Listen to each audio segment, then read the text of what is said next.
Hi everybody. Let's start with a little confession first.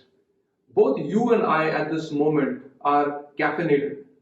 We both had a cup of tea or coffee in the morning, and that puts us in the same bracket as 90% of humanity today. We all have caffeine on a daily basis. But is it something that we can consume casually and not think about?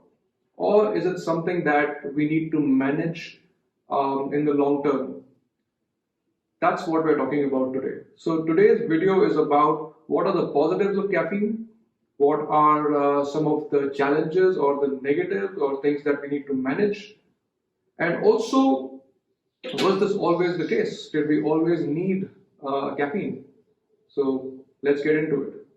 Tea and coffee were both introduced into the modern world by the British around the year 1650 or so. Before this, most beverages were alcoholic. In fact, about 1750 is when the Industrial Revolution started, and that's when the idea of a coffee break came into being. Coffee contains potassium, which is very good for the nervous system and for all round health. It has soluble fiber. It has something called capistol, which is an anti carcinogen, and it also has antioxidants. For people who consume the standard American diet, the acronym SAD is probably very appropriate. So those who consume the SAD diet probably have coffee as their only source of soluble fiber and important elements like antioxidants. So, how is caffeine addictive? And it actually is. It's a psychoactive substance, which means that it changes the way we think and feel, and it, in a sense, creates its own demand in the body. So how does it do that? Now, the way that we fall asleep or the way we feel sleepy is due to the buildup of a molecule called adenosine in our brains. The more the adenosine in our body, the more sleepy we feel. And this buildup increases gradually as we go through our day. What caffeine does is that it adheres to the adenosine receptors in our brain. So, adenosine, while it's building up, is not effective in that moment because of caffeine. Now, while caffeine stops the effect of adenosine, it doesn't stop the buildup of adenosine. So imagine you wake up in the morning, you have a cup of coffee, you feel awake, and then 6 hours later, when it gets to noon or thereabout, you start to feel sleepy again because the sleepiness that is induced by adenosine is still there and it comes back with a vengeance. So what do? We have another cup of coffee, or maybe an energy bar, maybe even a green tea, or an energy drink, and guess what? All of these contain more caffeine. Also, Coke for that matter. Coke Colas, a lot of beverages in that category. So, having caffeine later in the day, afternoon, um, and even evening, etc., means that we are blocking adenosine in our brain and preventing sleepiness. What does that do? We don't sleep as well. And obviously, when you wake up the next morning, you're not as well rested. And what do then?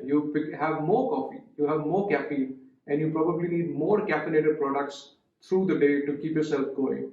And that is how this vicious cycle of caffeine dependence starts.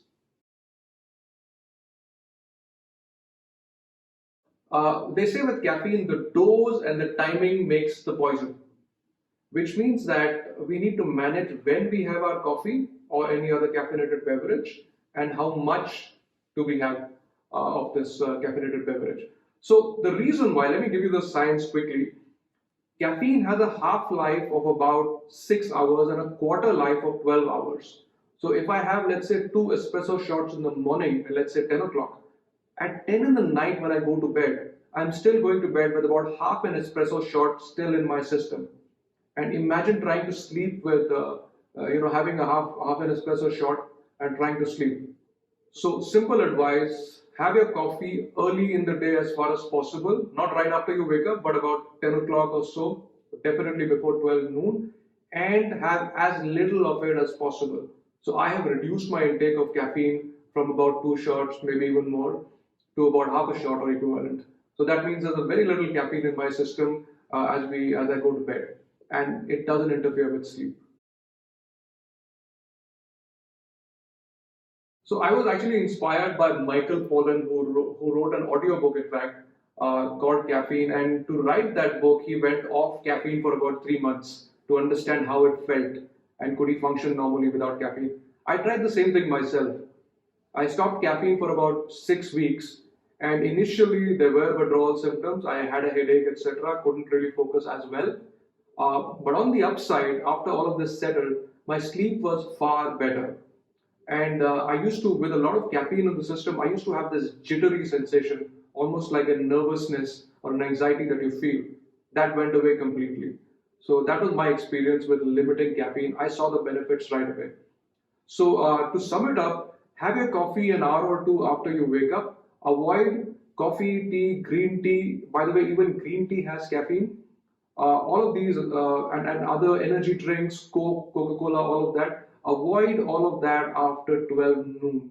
And of course, before that, limit the amount that you consume to a bare minimum. I hope you found this video useful. Enjoy your caffeine, but do not get addicted to it. Thank you for listening.